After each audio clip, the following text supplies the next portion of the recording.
테마가 부동산의 분류입니다. 자, 우리 교재는 43페이지 이렇게 해서 집에서 한번 이해 안 되는 거 있으면 찾아보세요. 오케이. 자, 이 부동산의 분류는 이제 우리 공법에 따라서도 그 지적법에 따라 분류하기도 하고, 그리고 국토의 계획 및 이용에 관한 법률 있죠. 여기에 따라서 분류도 하고 하는데, 그런 것들은 그 공법에서 공부하시면 됩니다. 그리고 여기서는요, 그 부동산 학에서 얘기하는 분류는요, 주로 토지의 유형을 물어봅니다. 어디서 물어본다고요? 토지의 분류를 물어봅니다. 해마다 물어봅니다. 해마다. 별표 5개가 있죠. 이건 항상 5년 기준으로입니다. 5년 기준으로 매년 나온다닙니다. 매년 여기서. 자, 우리 이제 요거 이쪽으로 올게요. 이쪽으로 오신다면 요거는 이제 부동산의 뭐 분류, 이렇게 분류다. 이렇게. 자, 여기는 주로 이제 감정평가하기 위해서 부동산의 유형을 크게 3가지 형태로 구분합니다. 3가지. 자, 맨 먼저 택지 지역이다. 자, 택지라는 것은 건물을 지을 수 있거나 지어져 있는 땅이죠. 이런 걸요, 택지 지역 해줍니다. 그 다음에요, 두 번째는요, 농지 지역이다. 농사 짓는 땅, 아니면 농사 지을 수 있는 땅을요, 농지 지역이다. 그 다음에요, 임지 지역이다. 얘는요, 살림으로 이용되고 있는 땅, 이런 땅을요, 임지 지역. 이렇게 해서, 이렇게 분류하는 걸요, 대분류한다 해줍니다. 크게 분류한다. 또다시 소분류도 한다는 얘기죠. 세세하게 이제 분류하기도 합니다. 자, 그리고 요거 2가지 정도로. 먼저, 요거는요, 주거지역, 다 아시지만 상업지역, 공업지역, 이렇게 구분합니다. 요거는요, 전지지역, 답지지역, 과수원지역, 이렇게 구분합니다. 저는요, 밭을 얘기합니다. 답은요, 논을 얘기합니다. 그 다음에 요거는요, 용재림지역이라는 게 재료용으로 사용되는 나무 있죠. 그러니까 가구용 목재같이 품종이 우수한 나무들이 서식하는 이러한 산을요, 용재림지역 해줍니다.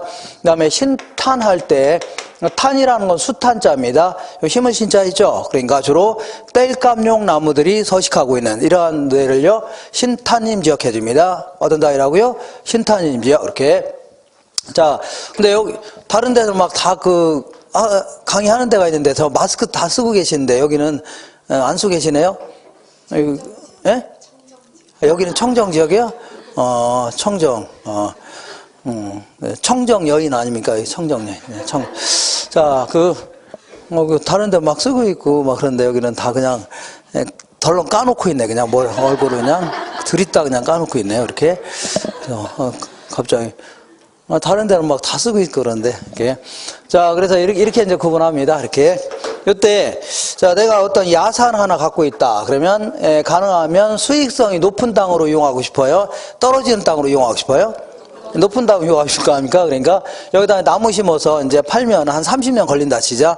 그럼 인생에 사람 살면 얼마나 산다고 30년 기다렸다가 이거 팔아서 돈 되는 거 기다리고 앉았습니까? 그죠? 그러니까 만약에 농지로 바꿀 수만 있다면 여기다가 농사 딱 지으면 그 옥수수라든가 아니면 콩 같은 거 재배하면 매년 돈 되죠? 이게 훨씬 낫다는 얘기입니다. 근데 그거보다 더 만약에 이게 택지로 바꿀 수만 있다면 건물 같은 거 지어서 임대하게 되면 매달 돈 들어오죠? 훨씬 더 수익성이 좋다는 얘기입니다. 그래서 사람들은 가능하면 가능하다는 얘기는 정부에서 허가도 내주고 할 거 아닙니까? 가능하면 임지를 농지를 택지로 아니면 임지를 택지로 바꾸려고 할 겁니다. 그죠? 근데 그렇지 않고 거꾸로 되는 경우도 있을 수는 있습니다. 있을 수 있는데 그런 경우는 많지는 않을 겁니다. 예를 들어 옛날에는 주로 이제 80년대, 90년대, 70년대 그때까지만 하더라도 웬만한 시골에 가면 이제 젊은 사람도 많았습니다. 그래서 웬만한 산 중턱까지는 전부 다 올라가서 농사를 지었습니다. 농사 붙이고 했는데 요즘에는 젊은 사람들이 애들도 많이 안 나올 뿐만 아니라 젊은 사람들이 다 도시로 나가죠. 네, 그리고 시골 가시면 농사 지을 분들이 거의 없어요. 어르신들이 지으셔야 되는데 이거 산 중턱까지 올라가서 피땀을 져서 지으면 뭐합니까? 중국산 싸구려 저질 농작물 있죠? 이것 때문에 버리는 판도 생긴다는 얘기죠. 그래서 옛날에는 전부 다 농지였는데 지금 뭘로 바뀌었어요? 산으로 바뀔 수 있는 거 아닙니까? 이 거꾸로 되는 경우도 있을 수 있습니다. 이렇게. 자, 근데 이제 일반적으로는 임지가 농지로, 농지가 택지로 이렇게 임지가 택지로 바뀌는 경우가 일반적입니다. 이때 이런 식으로 대분류 상호간의 전환 중에 있는 땅, 바뀌는 과정에 있다 그런 얘기입니다. 요거를 후보지 해줍니다. 뭐 다들 아시겠지만 무슨 땅이라고요? 후보지다. 대분류 상호 간의 전환 중에 있는 땅, 이런 땅을요 후보지. 이거는요 전환 중에 있는 땅을 얘기합니다. ing, 전환 중에 있다는 얘기죠. 그러니까 예를 들어서 농지가 택지로 완전히 바뀌었다 그러면요 택지라는 용어 써야 됩니다. 그래서 농지가 택지로 바뀌는 과정에 있는 땅 아닙니까? 이걸요 후보지라는 겁니다. 뭐라고요? 후보지. 예를 들어서 자, 여기가 이제 오산이고, 이제 수원에 가다 보면요, 요 사이에 제1 동탄신도시, 제2 동탄신도 이렇게 돼 있는데, 여기가 옛날엔 전부 다 농지였습니다. 농지는 임야였습니다. 전부 다. 근데 지금은 도시로 바뀌었죠? 그러면 여기다 이제 건물 같은 거 지으려고 하는데, 만약에 도시로 만들어서, 그러면 농지에다 곧바로 건물 지을 수 있어, 없어요? 없을 거 아닙니까? 여러 용도 지역 같은 거 다시 지정해야 되고, 그리고 건물을 지을 수 있는 땅으로 바꿔놔야 될 거 아닙니까? 예를 들어서 도로 같은 거 깔아야 돼, 안 깔아야 돼요? 깔아야 되고, 상수도 하수도 이런 거 다 해야 될 거 아닙니까? 그리고 요즘에는 공동구라고 해서 시커먼 똥 다 땅속에 집어넣어서 전기라든가 전화라든가 수도관이라든가 가스관 이런 거 있죠? 다 집어넣어야 됩니다. 이렇게 법적으로 이렇게 하고, 학교 부지 남겨놔야 되고, 아니면요 공원 부지 남겨놔야 되죠. 이런 식으로 건물을 지을 수 있는 땅으로 바꿔놓고 있는 작업하고 있다는 얘기죠. 이런 땅을요 후보지라는 겁니다. 택지, 후보지 이렇게 얘기합니다. 되셨죠? 그러니까 다시 한번 할게요. 요거는 바뀌는 과정에 있는 용어지, 이미 바뀌었으면 바뀐 용어를 얘기해야 됩니다. 그러니까 요거는요 바뀌는 과정에 있다는 얘기입니다. 이런 걸요 후보지 해줍니다. 이렇게. 이번에는 소분류된 상호 간의 전환 중에 있다. 예를 들어서 주거지역이 상업지역으로, 공업지역이 주거지역으로 이런 식으로 전환 중에 있다는 얘기죠. 이런 식으로 소분류된 상호 간에 전환하는 과정에 있다 이런 얘기입니다. 전환 중에 이렇게 이런 땅을요 이거를 이행지다 표현합니다. 무슨 땅이라고요? 이행지. 요것도 가끔 헷갈려 하시는 분이 계신데, 자 다시 한번 질문해 볼게요. 지금 답지 지역이 상업지역으로 전환 중에 있다. 이거를 이행지라고 해요? 후보지라고 해요? 후보지라고 해줘야 됩니다. 왜냐하면 답지는 농지이고 상업지역은 택지 아닙니까? 그러니까 이거는 대분류 상호 간의 전환 중에 있는 겁니다. 그럼 도대체 이행지는 뭐냐면 소분류된 자기네들끼리 있죠? 이것도 자기네들끼리 전환 중에 있답니다. 지들끼리. 이 범위가 벗어나면 그때는요 후보지가 되는 겁니다. 되셨죠? 이렇게 해서 정리하셔야 돼요. 그래서 우리 문제에서는 항상 이렇게 물어봅니다. 자, 만약에 용도지역 상호 간에 이렇게 표현 나올 수 있고요. 용도지역 내에서 이런 표현이 나올 수 있습니다. 내에서. 이렇게밖에 안 나와요. 네, 그래서 용도지역 상호간 이렇게 표현할 때는요. 후보지라고 해줘야 돼요. 후보지. 그 다음에 용도지역 안에서 이렇게 안에서 하면요. 이행지라고 해줘야 됩니다. 이행지. 자, 요것도 헷갈린다. 그러면 우리 대종상 후보 있죠? 무슨 후보라고요? 대종상 후보. 이렇게. 대종상 후보가 누구 나올 거 아닙니까? 이렇게. 이때 이제 후보지 하면 뭐라고요? 대분류했다 하시면 돼요. 대종상 후보. 이런 식으로 해서 후보지는요, 대분류. 그죠? 이렇게 기억하시면 돼요. 자, 이렇게 해서 요거는 전환 중에 있는 용어입니다. 그럼 이번에는 이 택지 부분을 우리 주로 이제 중개활동 대상이 주로 택지지, 농지는 별로 없죠? 그러니까 주로 이제 택지 부분을 조금 자세히 알아볼게요. 자, 택지라는 것은 건물을 지을 수 있거나 지어져 있는 땅 아닙니까? 우리 주변에 있는 땅을 다 택지라는 겁니다. 이런 땅을 택지인데, 아무리 택지라 하더라도 이 도로 위에다 건물 지을 수 있나요? 아니면 저기 조그만 하천이 있는데 하천 위에다 건물 지을 수는 없는 거죠? 그러니까 아무리 택지라 하더라도 사이사이에 건물을 못 짓는 땅도 있다 그런 얘기입니다. 그럼 그거까지 합쳐서 포괄적인 용어도 필요하다는 얘기죠. 그래서 그런 얘기하는 겁니다. 그래서 여기 뭐냐면 어떤 땅이 있는데 현재 주거용지, 상업용지로 이용되고 있다. 주택으로 이용하거나 상가로 이용되거나 이런 용도로 이용될 예정인 땅, 요걸요 지목이 되다 이렇게 합니다. 요거는 아까 얘기한 대로 지금 옛날엔 지적법 했는데 지금은요 공간정보에 관한 법률, 공간정보의 구축 및 관리 등에 관한 법률, 법령도 말도 더럽게 깁니다. 한참 암기해야 돼요. 어쩌거나 요거 줄여서 그냥 공간정보에 관한 법 있죠. 공간정보에 관한 법에 따라서 그 주거용지, 상업용지를요, 지목이 되다 해줍니다. 지목이 돼. 그러면 공장으로 이용되거나 공장으로 이용될 예정인 땅 있죠? 이건 지목이 따로 있습니다. 장이라는 지목이 따로 있어요. 이렇게 하셔야 돼요. 자, 그러면 이거보다 좀 넓은 개념이 주거용지, 상업용지뿐만 아니라 공장으로 이용되거나 이런 식으로 이용될 예정인 땅 있죠? 요거까지 합쳐서 요거를 택지라는 겁니다. 택지. 이렇게 요 택지는요, 우리 감정평가에서 나오는 용어입니다. 감정평가상 용어고, 나중에 이제 건축법을 공부하시다 보면 일개 토지로서 건물을 지을 수 있는 땅이죠. 이거 전부 다 그냥 대지라는 용어 씁니다. 대지다. 이렇게. 자, 전부 다 대지. 이렇게. 그러니까 대지하고 택지는 똑같은 겁니다. 다만 소속이 틀립니다. 택지는요, 간평 소속이고, 얘는요, 건축법 소속입니다. 똑같은 거예요. 똑같은 건데. 자, 그 다음에 이거보다 훨씬 더 넓은 개념이 있습니다. 넓은 개념이 있는데, 주거용지, 상업용지, 공업용지뿐만 아니라 현재 도로로 이용되고 있답니다. 아니면요, 하천이라든가 철로로 이용되고 있다는 얘기죠. 이런 데다 건물 지을 수 있어 없어요? 없다는 얘기입니다. 그러면 좀 더 포괄적인 용어가 필요하다는 얘기죠. 그래서 이거까지 모조리 합쳐서 이걸요, 부지라는 용어 씁니다. 건축이 가능한 땅뿐만 아니라 건축이 불가능한 땅 있죠. 이런 거 같이 합쳐서 다 부지 해줍니다. 이게 다 부지는 부지죠. 근데 조금 더 넓게는 부지라는 용어 씁니다. 물론 요것도 농지도 농업 부지 이렇게 할 수 있지만 주로 택지 부분을 이렇게 나눠본 겁니다. 택지 부분을 이렇게. 자, 이번에는 이 택지 부분을 또 다른 형태로 알아보겠습니다. 또 다른 형태로. 자, 이 나지라는 게 있고, 그 다음에 건부지라는 게 있습니다. 그리고요, 공지 이렇게 세 가지 형태로 한번 나눠볼게요. 자, 또 다른 형태로 한번 나눠보자. 이렇게. 나지라는 것은 토지 위에 건축물이 없는 땅을 얘기합니다. 건부지는요, 토지 위에 건축물이 있는 땅을 얘기합니다. 자, 여기서 말하는 건축물은요, 아까 얘기했던 그 토지와 각종 정착물이죠. 다 포함되는 개념입니다. 정착물 다 포함돼요. 예를 들어서 어떤 땅이 있는데 땅 위에 육교가 이렇게 설치되어 있다든가, 육교 있죠? 아니면 지하도가 설치되어 있다. 이런 것도 다 건부지입니다. 그다음에 세멘트가 쳐질러 있는 것은 다 뭐라고요?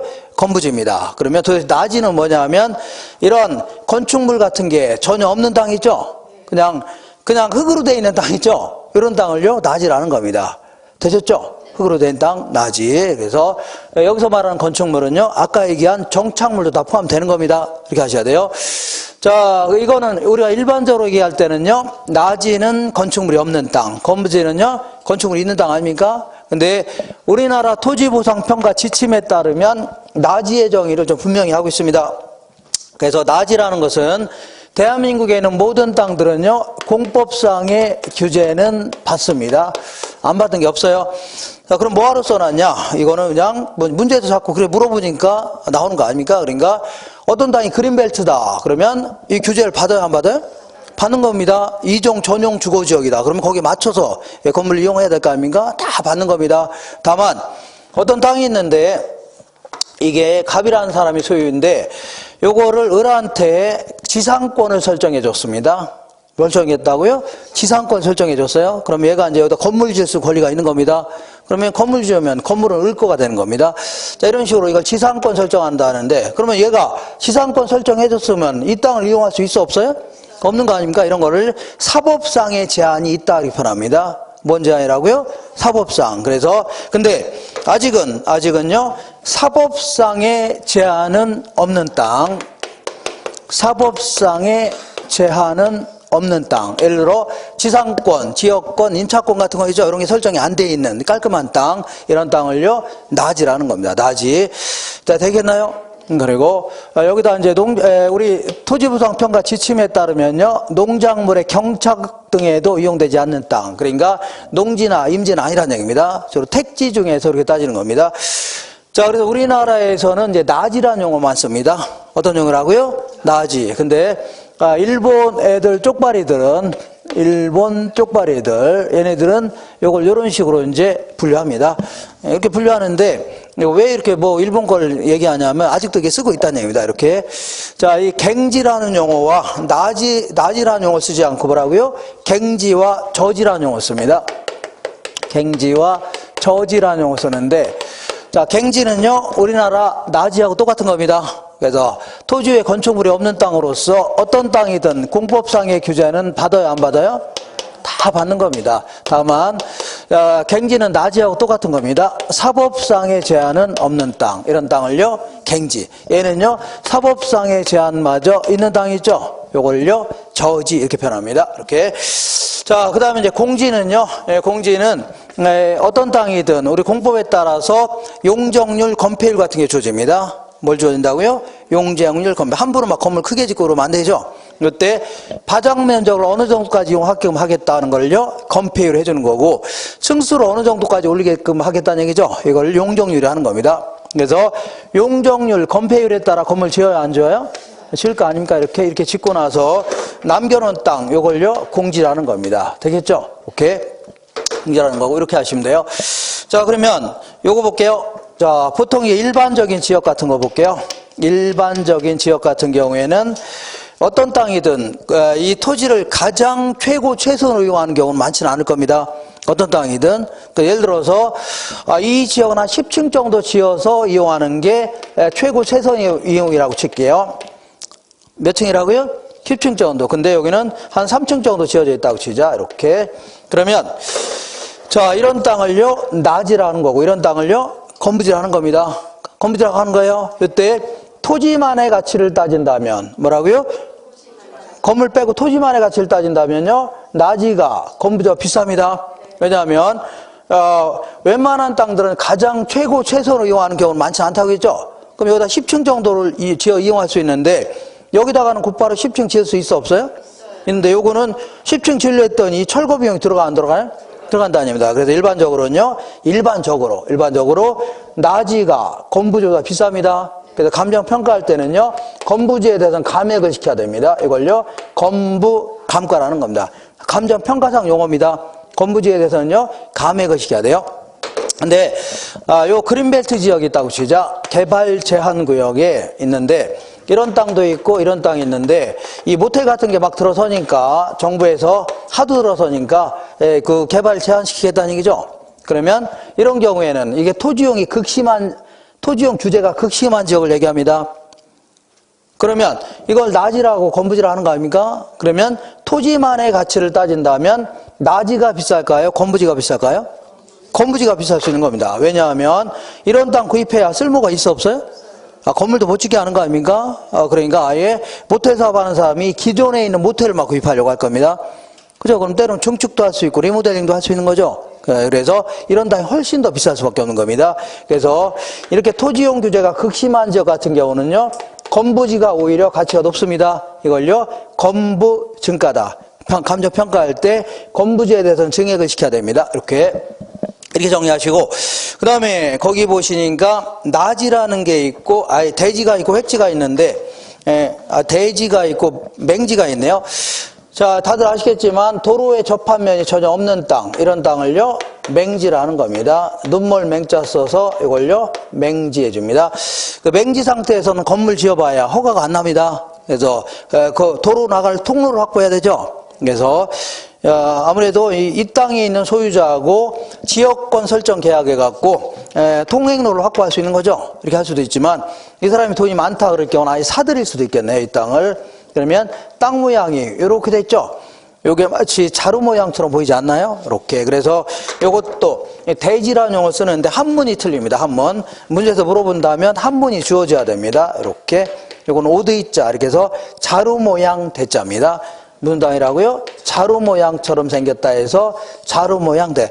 이런 이제 신도시 같은 건 거의 없고, 구도시 같은 데 보면 철제 대문에서 안으로 쭉 들어가서 안에 집 있는 거 있죠? 이런 형태의 땅을요 대지라 이렇게 표현합니다. 대지. 이렇게 정리하시고, 그 다음에 한 장 넘겨보시면 필지가 있고 획지가 있는데 다들 아실 겁니다. 이제 자, 요게 뭐가 있냐면 요거는요 필지고, 요거는요 획지라 하는 겁니다. 획지. 자, 필지는요 어떤 사람이 이만한 땅을 갖고 있다 그러면 하나의 필지입니다. 어떤 사람이 이따만하게 큰 땅을 갖고 있다. 이것도 하나의 필지. 어떤 사람이 희한하게 생긴 땅을 갖고 있다. 이것도요 하나의 필지입니다. 이렇게 해서 요거는요 면적 단위가 아닙니다. 면적당이 아니라 네 거냐 내 거냐를 구분하게 한다입니다. 소유권을 구분하게 한다니지 면적당이 아닙니다. 이렇게. 그리고 이 필지별로 지번이 부여됩니다. 우리 지번 있죠? 요거를 북서쪽, 동남쪽에서 이렇게 사선을 그려가면서 붙입니다. 57번지, 58번지, 59번지 이런 식으로 붙일 수 있죠? 이렇게 붙입니다. 이걸요, 지번이 부여되는 등록단입니다. 되겠죠? 지번이 부여되. 물론 요즘에는 이제 도로에 따라서도 지번이 부여될 수 있죠? 같이 혼용해서 사용하고 있습니다. 지금은요. 같이. 근데 나중에 이거 없어질 겁니다. 언젠가는. 자, 지금은요. 혼용해서 쓰고 있습니다. 이렇게. 그래서 필지는요. 자, 이 소유권을 구분하기 위한 법률적 개념입니다. 법률적. 근데 획지는요. 어떤 도로가 딱 있는데 이 도로에서 산 쪽으로 쭉 올라갈수록 땅 가격은 올라갈까요? 떨어질까요?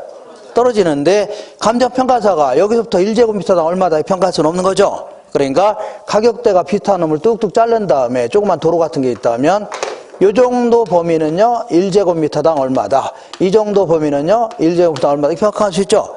그래서 가격대가 비슷한 걸 잘라놓은 거를요 획지라는 겁니다. 예를 들어서 호평역이 딱 있다면, 자, 호평역 있을 거 아닙니까? 그래서 이렇게 해서 우리 이제 학원이 여기 있다고 치자. 호평역 아닙니까? 그러면 이 정도 범위는 야 도로 끼고 있는 거 있죠? 제곱미터는 얼마 정도 한다. 이 정도는 얼마 정도 한다 할 수 있죠? 그리고 여기 잘라서 이 정도는 얼마 정도 하고 얼마 정도 할 수 있다 하게 자를 수 있는 거 아닙니까? 이렇게 해서 잘라놓은 하나하나를요 획지라는 겁니다. 그러니까 획지하고 필지는 전혀 별개 용어입니다. 그래서 필지가 획지보다 훨씬 클 수도 있고 작을 수도 있는 겁니다. 같을 수도 있고. 이렇게 해서 얘는요 가치를 평가하기 위한 경제적 개념입니다. 가치를 이렇게 하시면 돼요. 그 다음에 거기에 법지가 있고 뭐가 있어요? 빈지라는 게 있는데 요거는요 이쪽으로 볼게요.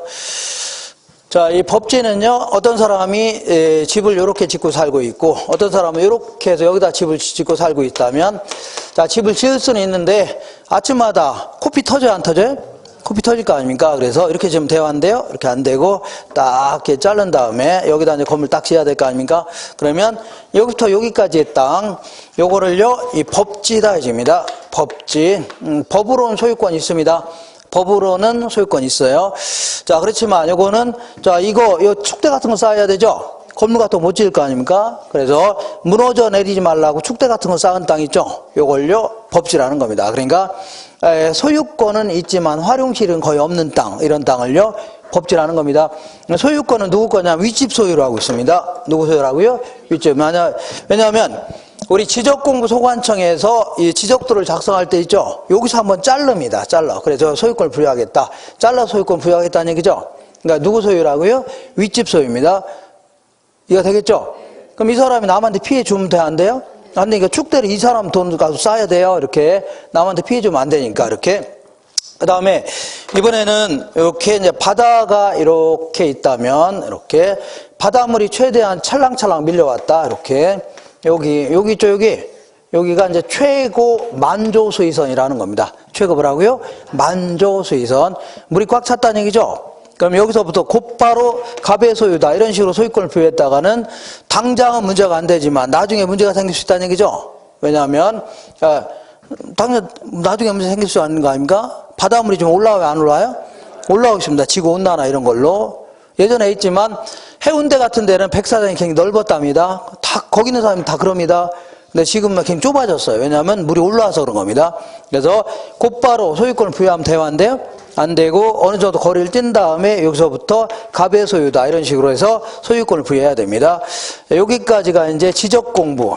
지적공부라는 게 뭐 토지대장, 지적도, 임야도 이런 걸 지적공부라는 겁니다. 지적에 관한 공적 장부 아닙니까? 그러면 요 땅 있죠, 요 땅을요 빈지라는 겁니다. 빈지. 자, 소유권은 비어있다는 얘기죠. 소유권 비어있다. 그렇지만 당장 물 들어오는 건 아니죠. 활용실은 있겠네요. 크겠네요. 이거 되겠죠? 당장 물 들어온 거 아닌가 아닙니까? 그러니까 해수욕장 같은 거 이용할 수도 있고 건물 지어서 이용할 수도 있는 겁니다. 국가 땅이니까. 개인의 소유가 아니라는 건 누구 소유라고요? 국가 소유라는 얘기니까 국가로부터 돈 주고 땅을 빌려서 건물 지을 수도 있는 거죠. 그렇게 하시면 됩니다. 이렇게 해서 요 정도 정리하시고, 나머지 이제 잡다한 용어들. 자, 거기 소지라는 게 있습니다. 요거는요, 대지 등으로, 이걸 대지라는 거 아닙니까? 대지, 택지, 대지. 대지 등으로 개발되기 이전에 자연 그대로의 토지. 그러면 대지 등으로 개발되기 전에 자연 그대로의 토지는요, 농지나 임지를 얘기합니다. 우리 개발이라는 게 일단 시멘트가 들어가야 개발입니다. 근데 얘는 시멘트가 들어갔어, 안 들어갔어요? 안 들어갔으니까 아니요, 자연 그대로의 토지입니다. 그 다음에 선화지는요, 고압선 아래의 토지로, 보통은요, 선화지 같은 경우는 뭐 전봇대가 막 전선이 위로 올라가면 그런 땅 사람들은 구입하려고 안 하려고 해? 안 하려고 하죠. 그러니까 보통 선화지에 대해서는 감액을 시켜야 됩니다. 감정평가할 때. 그 다음에 포락지라는 것은요, 지적 공부에 등록된 토지로 집안이 홍수도로 절토되어 하천의 바닥이 된 토지죠. 즉 지적 공부에 등록된 토지가 물에 침식되어 수면 밑으로 잠긴 토지. 이 강이 이렇게 있다면 있잖아요. 그래서 홍수가 딱 나는 바람에 만약에 강둑을 무너뜨리지 않은 상태에서 물이 넘쳤다. 그러면 며칠 지나면 원상으로 복귀합니다. 물론 농작물의 피해는 좀 있겠네요. 요거는 큰 문제는 안 되는데, 문제는 강둑을 무너뜨릴 수 있어 없어요? 무너뜨리면서 물이 잠식할 수 있죠. 이렇게. 그러면 이런 땅을 뭐라고요? 포락지라는 겁니다. 포락지. 요거는 지적 공부에서 이제 말소시켜야 되는 겁니다. 말소시켜서 국가 소유가 되는 겁니다. 국가 소유가. 제가 요거 아까 이 강이라든가 바다는 공유 수면이라고 했죠? 국가 소유로 바뀌는 겁니다. 그러면 개인은 보상받을 길이 없냐? 천만에요. 이거는 지네들이 하천 관리 같은 거 잘못할 수 있는 거죠. 그러니까 보통 이제 공유수면 매립 등에 관한 법률이 있죠. 여기에 따라서 공유수면 점유 허가를 맡은 다음에 여기다가 뭐라 하면 돼요? 매립하면 되는 겁니다. 흙을 쌓으면 돼요. 원래 자기 땅이니까. 근데 그 농사 짓는 사람이 이 땅을 매립할 돈이 있을까 없을까요? 수천억 원이 소요되는데 이걸 어떻게 합니까? 그래서 그건 어쩔 수 없이 정부한테 뭐라고요? 매수 청구권 행사할 수 있습니다. 사과라고 할 수 있다는 얘기죠. 그 부분을. 그래서 이렇게 해서 해결할 수 있는 겁니다. 그 다음에 공안지라고 있는데, 도시 토지 중에 투기 목적으로 집가 상승만을 기대하면서 장기간 방치해놓고 있는 땅이 있죠. 요걸요, 공안지라는 겁니다. 그래서 어떤 지역이 개발된다 그러면 그런 정보를 미리 입수한 사람들이 있어 없어요? 있는데, 이런 사람들이 토지 이용도 안 하면서 미리 사놓을 수 있는 거 아닙니까? 투기 목적으로 갖고 있는 땅, 이런 땅을요, 공안지라는 겁니다. 상당히 문제가 되는 땅입니다. 그 다음에 유휴지는요, 공안지보다 훨씬 넓은 개념입니다. 어쨌거나 무슨 이유가 될지 모르겠는데, 바람직스럽지 못하게 놀리고 있다면, 농지가 됐든 아니면요, 도시토지가 됐든 바람직하지 못하게 놀리고 있다면 답을 하고요, 유휴지가 되는 겁니다. 그 다음에 휴안지는요, 농지 등이 정상적으로 쉬고 있는 땅이죠. 5년근 인삼 재배를 하고 나면, 수확하고 나면 곧바로 씨를 뿌리면 자라요, 안 자라요? 5년 동안 땅속에는 영양분을 쏙쏙 빨아먹었을 거 아닙니까? 그러니까 한 1, 2년 푹 쉬게 해야 됩니다. 신가지 한 거를 문제를 통해서 확인해 보겠습니다. 오른쪽 볼게요. 1번. 자, 택지는 주거, 상업, 공업용지 등의 용도로 이용되고 있거나 해당 용도로 이용할 목적으로 조성된 토지. 맞는 겁니다. 다 맞는 거라고 했죠? 그 다음에 용도지역 밑줄 치세요. 상호간에. 어쨌거나 상호간에 나오면요, 후보지입니다. 상호간에 다른 지역으로 전환되고 있는 지역의 토지를요, 후보지라고 하고, 용도지역 밑줄 치세요. 내에서. 이게 나왔죠? 내에서 이렇게 나오면요, 이행지입니다. 용도 변경이 진행되고 있다면요, 이행지다. 이렇게. 3번 보겠습니다. 감정평가 시에 전환 후의 용도를 기준으로 감정평가하는 것이 원칙이나, 자, 전지 지역이 현재 상업지역으로 전환 중에 있다. 전환 중에 있는 거 아닙니까? 그러면 모든 경제활동이 뭘로 바뀌어나가고 있어요? 상업지로 바뀌어나가는 거 아닙니까? 그러면 상업지의 동일 수급권이죠? 이런 거 있는데, 그런 게 있습니다. 상업지로 감정평가하는 게 합당한 겁니다. 지금 바뀌고 있으니까 얼마 있으면 바뀔 거 아닙니까? 상업지로 감정평가하는 게 당연한 거 아닙니까? 근데 문제는 전환이 완만하다. 그러니까 언제 바뀔지 모른다는 얘기죠. 10년이 될지, 그럴 경우는 어쩔 수 없이 전환 전의 용도로 평가해야 됩니다. 그런 얘기입니다. 한번 읽어볼게요. 감정평가 시에 전환 후의 용도를 기준으로 감정평가하는 것이 원칙이나 성숙도가 낮은 경우에는요, 전환 전의 용도를 기준으로 평가해야 됩니다. 당연한 거 아닙니까? 그 다음에 부지는 요걸 얘기합니다. 어디 갔어요? 부지. 부지는 일정한 용도로 제공되고 있는 바닥 토지를 말하며 건축 용지 외에, 자, 건축 용지 외에, 자, 도로, 하천 도로 등의 바닥 토지에 사용되는 포괄적인 용어이다. 예, 맞는 겁니다. 5번에 토지에 건물이라든가 그 밖에 정착물이 없고, 그러니까 빈 땅이라는 얘기입니다. 지상권 등 토지 사용 수익을 제한하는 사법상의 권리가 설정되어 있지 않은 땅을 우리나라에서는 뭐라고 해요? 낮이라는 겁니다. 그 다음에 공지는요, 필지 중에 건축물을 제외하고 남은 부분의 토지고 공지라는 거고, 일반적으로 건부지 가격은요, 건부 감가에 의하여 나지 가격보다는 낮게 평가된다. 일반적으로 건부지는요, 자, 그 토지에 있는 건물 때문에 가치가 낮게 평가되죠. 그러니까, 자, 이거 맞는 겁니다. 맞는 게 아니라, 자, 항상 맞는 겁니다. 그러니까, 다시 읽어볼게요. 자, 어디냐면, 어디가 7번이죠? 일반적으로 건부지 가격은요, 건부 감가라는 표현이 나와 있죠? 그러니까, 건부 감가에 의하여 나지 가격보다는 낮게 평가된다. 맞는 거죠? 왜냐하면 일반적이라는 표현에서 나와 있잖아요. 일반적으로. 그 다음에 건부지는 건물 등의 부지의 최유효 이용에 적합하지 못하는 경우, 자, 이렇게 한 10층 정도 지어서 이용하는 게 최유효 이용인데 그렇지 못하는 경우 있죠. 이런 경우는요, 그 나지에 비하여 최유효 이용의 기대 가능성은 낮아지죠. 왜냐하면 철거 비용이 들어가 안 들어가요? 들어가잖아요. 그러니까 낮아진다. 자, 그 다음에 9번 볼게요. 건부 증가란 토지용에 대한 규제가 극심한 용도지역과 같은 공법상의 규제가 강화되었을 때 나타나는 현상이다. 그러니까 이런 식으로 그린벨트 같은 거 정하게 되면 토지용 규제가 극심하죠. 이런 땅에서는 오히려 건부지가 비쌀 수 있는 겁니다. 건부지가 뭐라고요? 비쌀 수 있다.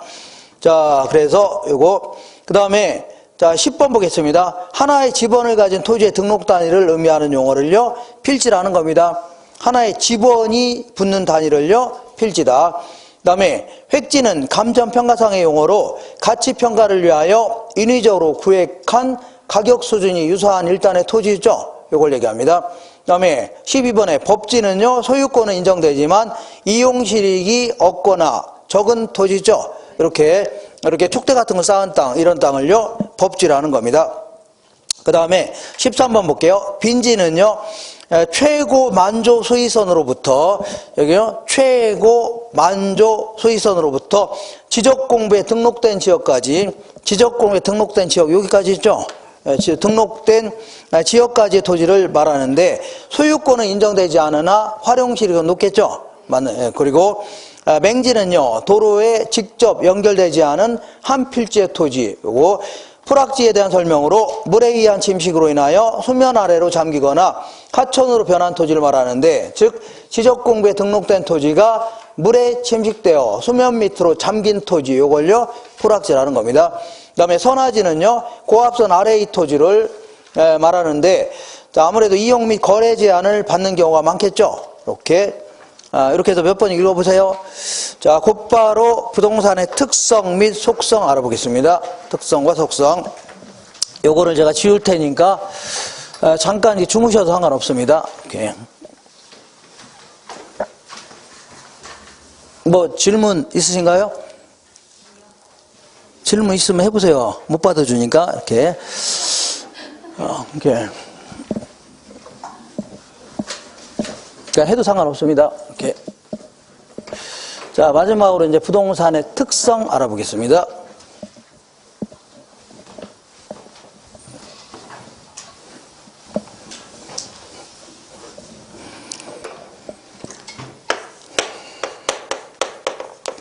자, 부동산의 특성, 우리 교재, 여기 12페이지 보시니까 부동산의 특성 있죠? 여기에는 이제 주로 토지의 특성을 주로 물어보는데, 그 밑에 토지의 자연적 특성, 요거는요, 해마다 물어봅니다. 우리 교재 63페이지 적어 놓으세요. 63페이지. 그리고 오른쪽에 13페이지, 오른쪽 맨 아래 보니까 토지의 인문적 특성 있죠? 요거는요 68페이지입니다. 68페이지. 자, 그리고 몇 장 넘겨볼게요. 영장 넘겨보시면 거기에 16페이지 보시니까 부동산의 속성이라고 해서 소유권의 공간적 범위와 관련되어 있는 내용이 있는데 요거는요 35페이지에 있을 겁니다. 35페이지. 그리고 쭉 내려가면은요 맨 아래쪽에 위치와 접근성이라고 되어 있죠. 요거는요 37페이지에 있습니다. 37페이지. 그 다음에 한 장 넘겨볼게요. 넘겨보시면 부동산 활동의 속성입니다. 이거는 활동 어떤 특성을 갖고 있냐 그런 얘기인데 이거는요 앞쪽에 27페이지에 있습니다. 27페이지. 이렇게 해서 집에 가셔서 확인하세요. 확인하기 싫으시면 요거 위주로 정리하시면 돼요. 자, 다시 거꾸로 돌아오셔서 자, 부동산 하면 아까는 토지와 그 정착물 이렇게 하면서 상당히 이제 복잡스럽게 얘기했는데 우리가 일반적으로 얘기할 때는요 주로 이제 토지와 건물을 얘기합니다. 뭐와 뭘 얘기한다고요? 토지와 주로 이제 건물을 주로 얘기한다 그런 얘기입니다. 이렇게. 자, 그럼 이게 딱 잘라서 토지는 또다시 두 가지 형태로 이제 딱 얘는요 자연적 특성, 얘는요 인문적 특성 이렇게 구분합니다. 인문적 특성이다. 이렇게. 자, 자연적 특성은요, 신이 인간에게 이런 땅을 준 거 아닙니까? 어떤 땅을 줬냐면, 토지는 꼼짝해요, 안 해요? 안 하잖아요. 그래서 이런 걸요, 자연적 특성이라는 겁니다. 부동성이 있다, 해줍니다. 움직일 수 없는 거 아닙니까? 이런 걸요, 자연적 특성이다. 이거는 절대 변할 수 없는 거 아닙니다. 아, 시대와 장소가 변해도 꼼짝 못 하는 게 변해요, 안 변해요? 안 변할 거 아닙니까? 그리고 인문적 특성은요, 인간들이 일반적으로 토지를 이용하는 과정에서 일반적으로 부여한 특성을요, 인문적 특성이라는 겁니다. 예를 들어서 어떤 땅이 있는데, 자, 이 땅을 내가 이제 그 갈비집 하려고 하는데 너무 작다는 얘기죠? 옆에 있는 땅을 사서 합쳐서 이용할 수도 있겠네요. 이렇게 해서 병합이 가능하다는 얘기입니다. 합치는 걸요, 병합이 가능하다. 그리고 나중에 돈이 부족하면 이거 잘라서 팔 수 있어 없어요? 있잖아요. 이걸요 분할이 가능하다 해줍니다. 병합 분할이 가능하다. 이거는 신이 이렇게 하라고 한 거예요? 아, 이건 인간들이 이렇게 하라고 한 거 아닙니까? 일반적으로. 그래서 이걸요 인간들이 부여한 특성을 얘기합니다. 요거는요 나중에 시대와 장소에 따라 달라질 수도 있는 겁니다. 왜냐면 어떤 지역에서는 이거 잘라서 못 파게 할 수도 있는 거죠. 이렇게 다를 수도 있다는 얘기입니다. 달라질 수도 있다 그런 얘기입니다. 그래서 이런 걸요 인문적 특성이라는 겁니다. 그러면 자연적 특성은요 부동산은 꼼짝 못하죠. 그리고 두 번째는요 토지는 지구가 멸망하지 않는 이상은 영속적으로 존재하는 거 아닙니까? 네, 용속성이 있다 이겁니다. 영원히 존속한다는 얘기입니다. 아무리 사용하더라도 소모되거나 마모되는 게 아니죠. 영속적으로 존재한다는 얘기입니다. 세 번째는요, 부동산은요, 자, 그 물리적인 절대량을 늘릴 수 있어 없어요? 없다. 부증성이 있다 이겁니다. 토지는 우리나라 전체 토지가 이만큼인데 이 바다 밑에도 땅이 있어 없어요? 있다는 얘기죠. 이만큼이 우리나라 땅 아닙니까? 북한도 우리나라 치면 이걸 가지고 더 이상 늘릴 수 있어요? 없다라는 얘기입니다. 이렇게 이런 걸요 부증성이 있다 해줍니다. 부증성. 그 다음에 이번에는요 어떤 땅이든 일단은 똑같은 게 없다는 얘기입니다. 개별성이 있다 해줍니다. 그러니까 바로 옆에 있는 땅이라 하더라도 A라는 땅과 B라는 땅은요 일단 위치부터 같아요, 달라요? 다르고 지형, 지세, 지질, 지반 뭐 이런 것 따지면 다 다르다는 얘기입니다. 조금씩 이걸요 개별성이 있다 해줍니다. 그리고 어떤 땅이든 주변에 있는 다른 땅하고 붙어 있겠죠. 이렇게 인접성이 있다 해줍니다. 인접성. 어떤 땅은 바다가 있어서 다른 땅 붙어 있지 않는데요. 바다 밑에 땅이 있다고 했죠. 그리고 이 땅이 있다면 옆에 또 땅이 붙어 있을 거 아닙니까? 그러니까 항상 다 붙어 있다는 얘기입니다. 땅끼리는. 이걸요 인접성이 있다 이렇게 표현합니다. 이렇게. 그 다음에 인문적 특성은요 그 먼저 용도의 다양성이다 해서 별다른 법적 제한이 없다면 다양한 용도 쓸 수 있다 그런 얘기입니다. 이걸요 용도의 다양성. 그리고요 병합 분할도 가능하고. 세 번째는요 이 물리적 위치는 변할 수 있어 없어요? 없는데 자 주변에 대학교가 들어오기로 했다. 그러면 가치가 올라가요, 안 올라가요? 주변 환경이 변함에 따라서 어떤 지위가 달라질 수 있는 겁니다. 이거를요 헷갈리게 이걸 위치의 가변성이다 해줍니다. 위치의 가변성이 있다 이렇게. 마지막으로 한 국토성 정도 이렇게 사유이기 전에 국토라는 얘기죠. 이 정도를 기억하시면 돼요.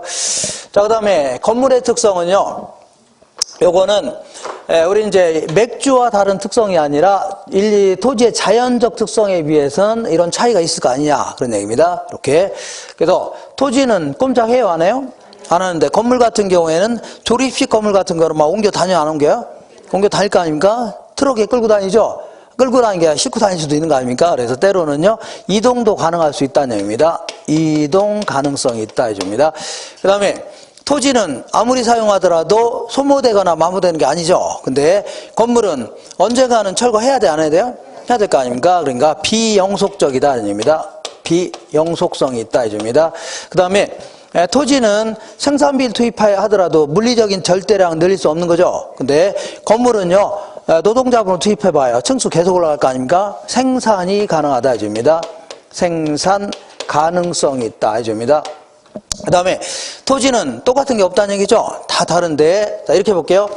어떤 똑같은 지역에다가 현대건설이, 현대산업개발이 아이파크 아파트를 딱 지었는데 똑같은 건축 자재로 똑같은 설계도에 따라서 똑같은 공법으로 똑같이 지었다. 똑같은 크기로. 그러면 건물만 가지고 따질 때는 똑같은 거 아니냐 그런 얘기죠. 상대적으로 동질성이 있다 줍니다. 동질적이다 이렇게 얘기합니다. 그리고 마지막으로 인접성과 구별되는 특성이 아니라 이거는요. 이렇게 볼게요. 자, 이 건물이 있는데 이 건물이 1층짜리냐 100층짜리냐 아니면요 1년밖에 안 됐냐 100년 된 건물이냐 이런 거에 따라서 토지의 가치에 영향을 줘야 안 줘요? 줄 수 있다는 얘기입니다. 그래서 때로는요 토지 가치를 지배할 수도 있다는 얘기입니다. 이렇게. 그 다음에 이게 이제 현대 아이파크 아파트인데 이게 서울 강남에 있는 땅이냐 아니면요 그 부산에 있는 땅이냐 거제도에 있는 땅이냐 이런 거에 따라서 건물의 가치에 영향을 줘야 안 줘요? 줄 수 있다는 얘기입니다. 이런 식으로. 그죠? 이렇게. 똑같은 아이파크 아파트라도 강남에 있는 게 비쌀까요? 거제도에 있는 게 비쌀까요? 어떤 사람은 거제도에 있는 게 비싸다고 하는데 그거는 잘못된 상식을 갖고 있는 겁니다. 어디에 있는 게 비싸요? 강남에 있는 게 비쌀 거 아닙니까? 이런 식으로. 때로는요, 토지 때문에 영향을 받을 수 있다는 얘기죠. 이걸요, 지배 혹은 종속성이 있다입니다. 때로는요, 토지 가치를 지배하기도 하고 건물이 토지 때문에 영향을 받을 수 있다는 거 아닙니까? 이걸요 지배 혹은 뭐라고요? 종속성이라는데 얘는 그동안 건물에 대해서 문제를 물어본 적은 한 번도 없습니다. 몇 번도 없다고요? 한 번도. 왜냐하면 의미가 전혀 없는 겁니다. 의미가 얘에 비해서 이 차이가 난다 그런 얘기인데 아까도 제가 얘기했지만 이동이 가능하다. 그럼 이거는 부동산이에요? 동산이에요? 동산이지 이게 무슨 부동산입니까? 부동산은 꼼짝 안 하면서 계속해서 이용되고 있다고 인정돼야 될 거 아닙니까? 근데 이거는 꼼짝 하는 거 아닙니까? 그러니까 동산이지 이게 무슨 부동산입니까? 그리고 아까 동질성이 있다 하지만 자 보세요. 똑같이 건물을 지었다 하더라도 일단은 토지 위에다 짓는 거 아닙니까? 그렇기 때문에 위치부터 같아요 달라요? 다 다른 겁니다. 다 달라요 조금씩. 그러니까 동질성이라는 표현도 다 다른 겁니다. 틀린 거예요. 그렇기 때문에 이런 게 있을 수가 없어요. 이거 안 물어봅니다. 안 물어봐요. 그러니까 이런 무시해도 상관없습니다. 자, 가볍게 하시면 돼요. 이런 게 있다 정도 하시면 됩니다. 주로 이제 토지의 자연적 특성과 인문적 특성을 물어봅니다. 특히 뭘 물어본다고요? 자연적 특성 위주로 물어봅니다. 이렇게. 자, 그래서 요거를 자, 어떤 경우는 이게 자연적 특성이냐, 인문적 특성이냐, 뭐 헷갈립니다 하는데, 요거는 이렇게 기억하시면 되겠네요. 어떤 부부가 있는데, 부부가 개인적으로 놀고 앉았네, 이렇게. 부부가 어떻게 놀고 있다고요? 따로 개인적으로 놀고 있는 겁니다. 따로 나가서, 딸 사람이 차리고 있나 봐요, 이렇게. 애는 애들대로 막 놀고 있고, 그러니까. 부모가 그러니까 애들도 그럴 거 아닙니까? 그러니까, 부부가 개인적으로 놀고 앉았다, 그런 얘기죠. 그죠? 이렇게 해서 요거는요 자연적 특성이고 나머지가요 인문적 특성 해주면 됩니다. 자, 그러면 지금부터 요거 하나하나에 대해서 꼼짝 못하니까 어떤 형태가 나타날 수 있냐 그런 얘기죠. 그리고 잡다하게 잔뜩 써 있는데 요거는 나중에 이제 문제 풀면은 이거 거의 안 틀립니다. 제대로 공부 안 해서 그래요. 그래서 제가 막판에 나눠드리는 특강 자료 같은 거 있죠. 몇 개만 해도 거기서 다 물어보니까 너무 조잡스러운 얘기가 많이 나오니까 아이고 어려워하는데 그럴 필요 없습니다. 나중에 이런 데는 거의 안 틀려요. 자, 하나하나 읽어보겠습니다. 먼저 부동성 알아보겠습니다. 부동성. 위치는, 물리적 위치는요, 인위적으로 이동하거나 지배하지 못한다는 특성. 그러니까 토지는 움직여, 안 움직여요? 물리적 힘을 가도 움직일 수 없는 거죠. 이걸요, 부동성이 있다, 이렇게 얘기합니다. 그래서 우리가 일반적으로 얘는 동산이다, 얘는 부동산이다 구별할 때 꼼짝 못하는 걸 부동산이라는 거 아닙니까? 막 움직이는 걸요 동산이라는 거죠. 그러니까 부동산과 동산을 구별짓는 근거입니다. 두 번째는요.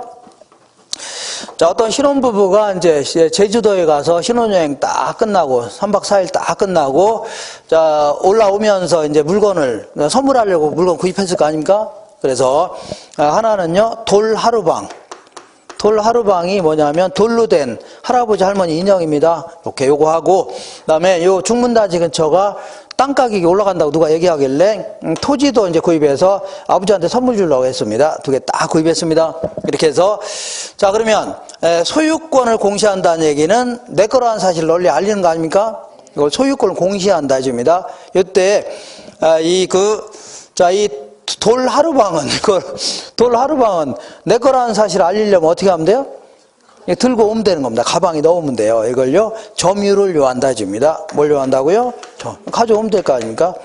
예, 근데 무겁긴 하겠네요. 돌로 돼 있어갖고. 그 다음에 토지를 가방에 넣을 수 있나요? 흙 같은 거 넣을 수 있지만 토지 자체를, 제주도에 있는 요 땅을 자체를 넣을 수는 없는 거죠? 큰일 났네. 이거 내 거라는 사실 알려야 될 거 아닙니까? 가져올 수는 없고, 그잖아요? 그래서 막 고민을 하고 있는데 때마침 중개사님이 걱정하지 말랍니다. 토지를요, 토지 소재지를 관할하는 법원에 등기소가 있는데 거기에 등기부가 있답니다. 등기부에다가 이름을 바꿔놓으라 합니다. 그러면 법에서 네 거라는 사실 인정해 주겠답니다. 이렇게 하는 걸요 등기한다 줍니다. 뭘 한다고요? 이렇게 할 수밖에 없는 거 아닙니까? 공적 장부에다가 내 거라는 사실 기록해놔야 되죠. 그렇지 않으면 가져올 수 없잖아요. 그러니까 왜 그래요? 부동성 때문에 그런 거 아닙니까? 가져올 수 없으니까. 그러니까 등기가 필요할 수밖에 없는 거죠. 이해가 되시나요? 당연한 거 아닙니까? 그 다음에 이번에는 부동산 활동 및 현상을 국지화시킨다. 내가 여기다가 원룸 하나 딱 지었는데 서울에다, 서울은 또 왔다 갈 수도 있겠네요. 자, 춘천에다 광고할 필요 있나요? 원룸, 춘천 사람이 여기 가서 주무시고 다시 출근하고 그러나요? 그렇지 않죠? 그러니까 요 근처에다 광고하면 되는 거죠? 근처에다 광고, 저기 구리 정도는 광고할 수도 있겠네요. 거기 왔다 갔다 할 수도 있으니까. 그죠? 이 정도. 그러니까, 꼼짝 못하는 바람에 부동산 활동의 범위가 지역적으로 좁아지게 합니다. 자꾸. 이걸요, 국지화 시킨다. 이렇게 표현합니다. 자, 국지적 호우하면 어떤 특정 지역에만 비가 많이 오는 거죠? 이런 식으로 지역마다마다 별개의 가격 수준, 거래 관행이 있죠? 이게 결정된다는 얘기입니다. 이걸요, 국지화 시킨다는 얘기입니다. 그래서 우리 맥주 시장 같은 경우는 전국 단위로 가격도 비슷하죠? 근데 부동산은요, 지역마다마다 별개의 가격이 결정될 수밖에 없는 겁니다. 이런 걸요, 부분이 시장이다. 혹은요, 하위 시장이다. 이렇게 표현합니다. 그 다음에, 시장은 크게 이렇게, 구체적 시장이라는 게 있고, 이거, 자, 구체적 시장이라는 게 뭐냐면 이렇게 남대문 시장이라든가 무슨 시장이라고요? 동대문 시장, 지역마다마다 무슨 시장이 있어요? 그 중앙시장 이런 거 있을 거 아닙니까? 이런 시장을요 구체적 시장이라는 겁니다. 물건 갖다 놓고 사고 파는 시장을요 구체적 시장이다 이렇게 얘기합니다.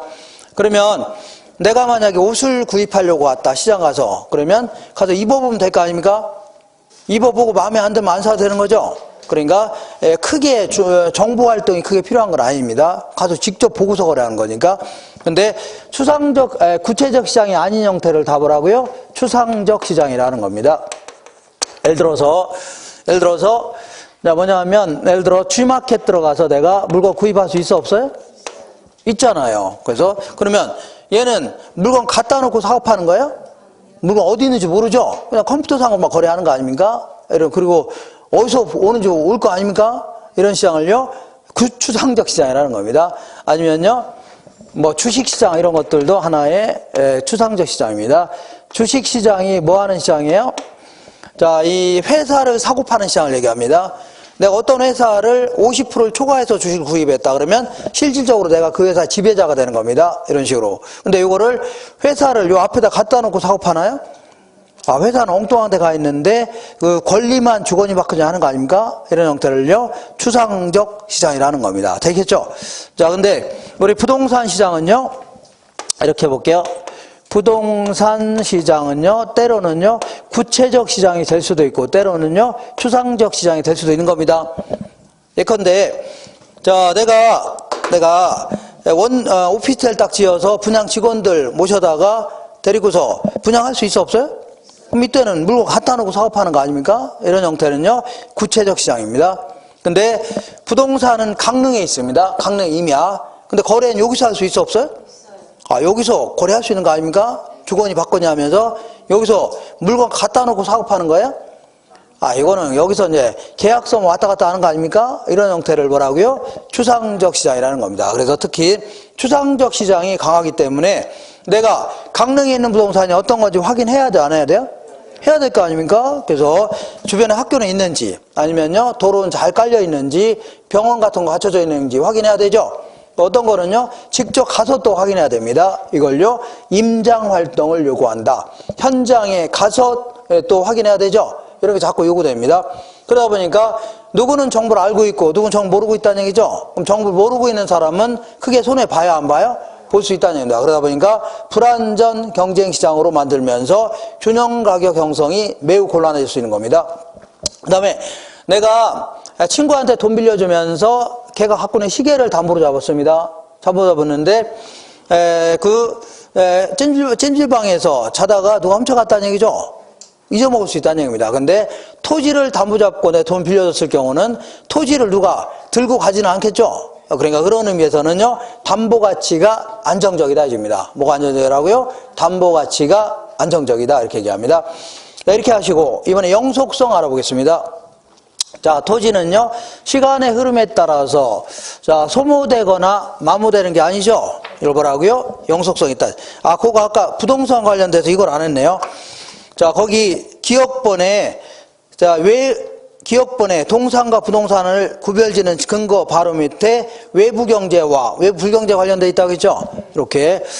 자, 이쪽에다 보겠습니다. 여기가 주택가가 딱 있는데 어떤 사람이 자기 땅이라고 연탄공장 딱 차렸다. 그러면 남한테 피해를 줘야 안 줘요? 줄 수 있다는 얘기입니다. 왜냐하면 연탄재 막 날릴 수도 있는 거고, 그리고 뭐 시끄럽고, 그리고 시끄러운 차 왔다 갔다 하면 뭐 환경도 지저분하니까 아무래도 집값 떨어지겠죠. 그러면서 그에 상응하는 보상을 하면 상한데 보상 안 하고 있다는 얘기죠. 이런 걸요, 외부 효과라는 겁니다. 특히 남한테 피해를 주는 거를요, 부의 외부 효과 해줍니다. 남한테 이익을 줄 수도 있는 겁니다. 이걸요, 정의 외부 효과라는데, 이런 게 발생하는 이유가 뭐냐면, 만약에 얘들이 땅하고 건물을 들고 다른 데로 옮길 수 있다면 손해 봐야 안 봐요? 안 보잖아요. 일단은 부동성 때문입니다. 꼼짝 못하니까 피해보는 거 아닙니까? 그리고 여기 사는 사람은 피해 봐야 안 봐요? 아무 근처에 있으니까 피해보는 거 아닙니까? 인접성 때문입니다. 그러니까 자, 이 외부 효과가 발생하는 이유가 뭐라고요? 부동성과 인접성 때문이다. 정리할 수 있죠? 이렇게 정리하시면 됩니다. 자, 그다음부터 이제 영속성부터는 잠깐 쉬었다 하겠습니다. 그냥 놔주세요, 그냥.